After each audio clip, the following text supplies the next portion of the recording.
কাকে প্রধানমন্ত্রী হিসাবে দেখতে চাইছেন, নরেন্দ্র মোদী, রাহুল গান্ধী নাকি মমতা বন্দ্যোপাধ্যায়? না, আমি মমতাকে দেখতে চাই। तेरा बाप यहाँ छोड़कर गया था कि तेरी माँ? তো গাইস, আজ তৃণমূলের কিছু পরমপিতা মহাজ্ঞানীদেরকে নিয়ে কথা হবে। তবে তার আগে ভিডিওতে যারা এখনো লাইক করোনি, লাইক করে দিও। তো চলো শুরুটা কালীঘাটের পাপসকে দিয়েই করি। চলো ভাই, দেখো আপনি কি করতে। আপনি অভিজিৎ গাঙ্গুলির চেয়ে রাজনৈতিকভাবে অন্তত 4.5 বছরের সিনিয়র, অন্তত 4.5 বছরের সিনিয়র। ওলে বাবালে বাবা, এই তো দেখি কম বয়সী পাকা চুলটে বাবা। বাট আমি কাউকে বাড়তি গুরুত্ব দিতে চাই না, বরং মনে করছি অভিজিৎ গঙ্গোপাধ্যায় প্রার্থী হিসাবে দুর্বল। এইটা আমার মনে করার কারণ হচ্ছে অভিজিৎ গঙ্গোপাধ্যায়ের রাজনৈতিক বয়সটা এখনো 1 সপ্তাহ পেরোয়নি। আর সেই কারণেই দেবাংশু নিজেকে কম বয়সী পাকা চুল মনে করছে। মিথ্যেবাদী ছোট লোক একখানা। দেখুন, দেবাংশু বলছে যে রাজনীতিতে অভিজিৎ স্যার নতুন এসেছে আর দেবাংশু 4.5 বছর আগে এসেছে। তো সেই কারণে দেবাংশুর কাছে রাজনীতির অনেক জ্ঞান আছে, আর অন্যদিকে অভিজিৎ স্যারের কাছে নাকি রাজনীতির কোনো জ্ঞানই নেই। কিন্তু সেই হিসেবে তো রচনা ব্যানার্জিও রাজনীতিতে নতুনই এসেছে। তাহলে দেবাংশুর কথা অনুযায়ী রচনা ব্যানার্জিও কি রাজনৈতিক জ্ঞানহীন তৃণমূলের মূর্খ প্রার্থী? দেখুন, কম বয়সেই মাথার যে চুলগুলো পেকে যায় না, দেখবেন সেই চুলগুলো খুব তাড়াতাড়ি ঝরেও যায়। তো দেবাংশু কম বয়সেই খুব পেকে গেছে, সেই জন্য হয়তো পিসি প্ল্যানিং করে অভিজিৎ স্যারের সামনে পাঠিয়ে দিয়েছে, যাতে অভিজিৎ স্যারের তুফানে বা ঝড়ে ওই পাকা চুলটা অনায়াসেই ঝরে পড়ে যায়। আচ্ছা দেবাংশু, রাজনীতির চুরিবিদ্যায় অভিজিৎ স্যারের তুলনায় তুই যেন আনুমানিক কত বছরের সিনিয়র? অন্তত 4.5 বছরের সিনিয়র। আর হ্যাঁ দেবাংশু, আর একটা ব্যাপার, সেটা হচ্ছে যে অভিজিৎ স্যারের তুলনায় গালাগালি খাওয়ায় তুই যেন আনুমানিক কত বছরের সিনিয়র? অন্তত 4.5 বছরের সিনিয়র। এবার আপনাদের সামনে দেবাংশুর একটা মিথ্যে কথা আপনাদেরকে একটু ধরিয়ে দিই। দেবাংশু ভট্টাচার্য আজকে না প্রার্থী, কিন্তু এতদিন পর্যন্ত অন্যেরা মাঠে নামতেন খেলতে, আর দেবাংশু ভট্টাচার্যের সেই বিখ্যাত স্লোগান খেলা হবে খেলা হবে 21-এর আগে, সেই খেলা হবে স্লোগান একটা হাওয়া বদল করেছিল। এবারে দেবাংশু ভট্টাচার্য নিজেই মাঠে নেমেছেন খেলতে, স্লোগানের বদল হবে না। দেখুন, প্রথম কথা বলি, এবারের জন্য আমি নতুন করে কিছু স্লোগান লিখিনি। দেবাংশু 15 মিনিটের একটা ইন্টারভিউ বা সাক্ষাৎকার যা বলো তাই বলতে পারো, তাই একটা করেছে, মানে TV9 বাংলার সঙ্গে। তো যখন ইন্টারভিউটা নিচ্ছিল তখন তার 15 মিনিটের প্রথম 3 মিনিটেই দেবাংশু এই কথাটা বলেছে যে এবারের ভোটের জন্য আমি তেমন কোনো স্লোগান লিখিনি। না, দেখুন, প্রথম কথা বলি, এবারের জন্য আমি নতুন করে কিছু স্লোগান লিখিনি। এবার দেখুন এই দেবাংশু এই ইন্টারভিউটার একদম শেষে কি বলছে। যে স্লোগানে সারা বাংলা মেতেছিল, দেবাংশু কি দুটো লাইন একটু আমাদের শোনাবেন? এই ভাঙা বেড়ার বাইরে থেকে বর্গি এলো, চটির হাওয়ায় ভেসে গেল, বন্ধু বলো আসছো কবে, লোকসভাতেও খেলা হবে। দেখলেন এরা কিরকমের মিথ্যা কথা বলে। ইন্টারভিউর প্রথমে বললো যে না, এবারের ভোটের জন্য কোনো স্লোগান লিখিনি, আর মিডিয়া লাস্টে যখন বলল যে তাহলে একবার পুরনো সেই স্লোগানের 2 লাইন বলে শোনান, উনি নতুন স্লোগান শুনিয়ে দিচ্ছে লোকসভা নিয়ে। তো এগুলো তো ওনাকে লিখতে হয় না, কারণ উনি তো পাপসচন্দ্র বিদ্যাসাগর। এবার একবার ভেবে দেখুন যে এরা সারাদিন প্রচারে বেরিয়ে মানুষকে কীরকমভাবে কত রকমভাবে মানুষকে বোকা বানায়, এবং কীরকমভাবে কত পরিমাণে মিথ্যে কথা বলে, বা এটাও বলতে পারো যে এরা কীরকম লেভেলের চোর। চোর হোক জাত ভালো, মিথ্যেবাদী ছোট লোক একখানা। একটা সময় জয় শ্রীরাম শুনলে মমতা ব্যানার্জি গাড়ি থেকে লাফিয়ে গিয়ে বলতো যে জয় শ্রীরাম নাকি গালাগালি।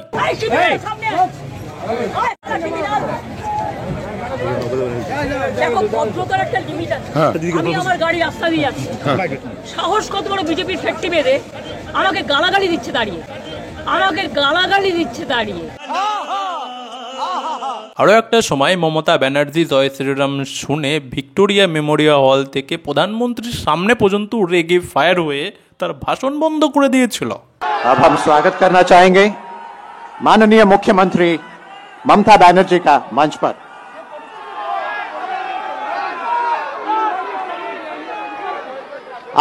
आप लोग जरा सा शांत हो जाएं, आप लोग जरा शांत हो जाएं और इस पावन अवसर पर श्रीमती ममता बनर्जी को मौका दीजिए कुछ शब्द कहने का।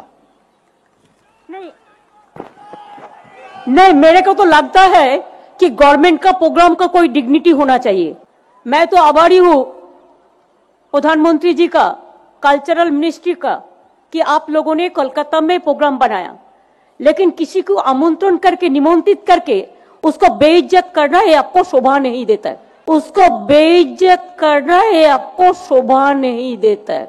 আর আপনাদের মনে আছে যে বন্দে ভারত ট্রেন উদ্বোধনের সময় পর্যন্ত জয় শ্রীরাম শুনে মমতা ব্যানার্জি খেপে গিয়েছিল। মুখ্যমন্ত্রী তিনি সরাসরি এসে যখন ট্রেনের একেবারে সামনের অংশে দাঁড়ালেন, সেই সময় উল্টো দিকের প্ল্যাটফর্ম থেকে দাঁড়ানো মানুষজন তারা জয় শ্রীরাম ধ্বনি দিতে শুরু করলেন। রাজ্যপালকে দেখতে পাচ্ছি তিনি এসে গিয়েছেন এবং সরাসরি তিনি মুখ্যমন্ত্রীর সঙ্গে কথা বলছেন। মুখ্যমন্ত্রী তাকে পুরো ঘটনাটা বোঝাবার চেষ্টা করছেন যে ঠিক কি ঘটনা ঘটেছে। আর এবার সর্বশেষ আজকের দিনে দাঁড়িয়ে সেই মমতা ব্যানার্জির নেতাদেরকেই প্রভু শ্রীরামকে গলায় ঝুলিয়ে নিয়ে মন্দিরে যেতে হচ্ছে পুজো দিতে।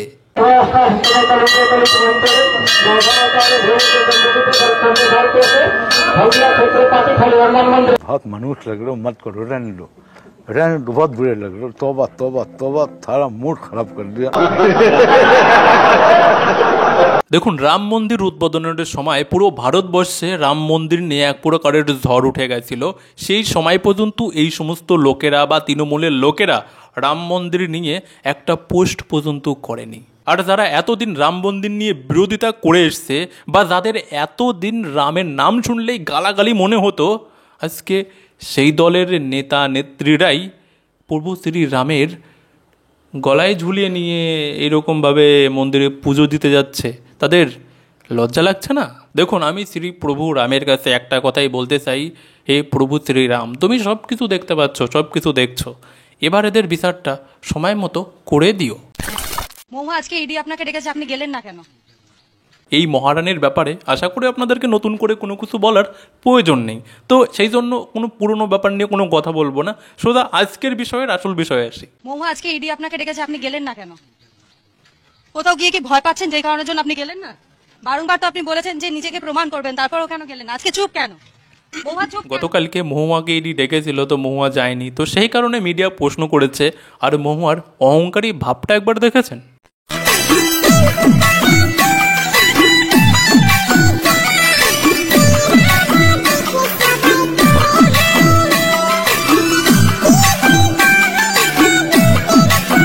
মনে হয় অনেকদিন পরে একটু শ্যাম্পু ট্যাম্পু করে বাইরে বেরিয়েছে আর মিডিয়া ডিস্টার্ব করতে চলে এসছে। সবসময় মানে মিডিয়ার কথা কি আমার উত্তর দিতে হবে নাকি? আমার চুল আগে নাকি আমার মিডিয়া আগে? এই মহুয়ার মায়াজালে দেখুন মানুষ কিভাবে ফেসেছে। মহামৈত্র তিনি এতদিন সাংসদ ছিলেন এই কৃষ্ণনগর লোকসভা কেন্দ্রের, এবারও তিনি তৃণমূলের থেকে প্রার্থী হয়েছেন। মহামৈত্রকে ভোট দেবেন? ও অবশ্যই দেবেন, খুব সুন্দর দেখতে, উনি ভালো ইংলিশও বলতে পারে এবং ঝগড়াও ভালো করতে পারে, তাই আমরা চাই উনিকে আবার ভোট দেওয়া বাঁচিয়ে দাও। আচ্ছা, দেখতে সুন্দরী, উনি স্মার্ট, খুব সুন্দর দেখতে কথা বলে, তাই খুব সুন্দর দেখতে, উনি দেখতে সুন্দর, অমন দেখতে কেউ না, মহামৈত্রকে ভোট দিয়ে দাও।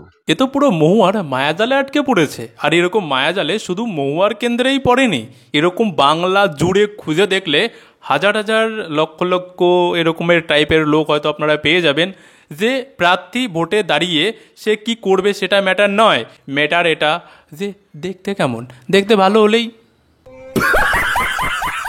এই রাজ্যে তৃণমূলের নেতা মন্ত্রীরা অনেকেই জেলে রয়েছে, দুর্নীতি করেছে, চাকরি বিক্রি করেছে। প্রাক্তন শিক্ষামন্ত্রী তিনি জেলে রয়েছেন, তার বান্ধবীর ফ্ল্যাট থেকে 50 কোটি টাকা উদ্ধার হয়েছে চাকরি বিক্রির। এরপরেও তৃণমূলকে চাইছেন আপনি?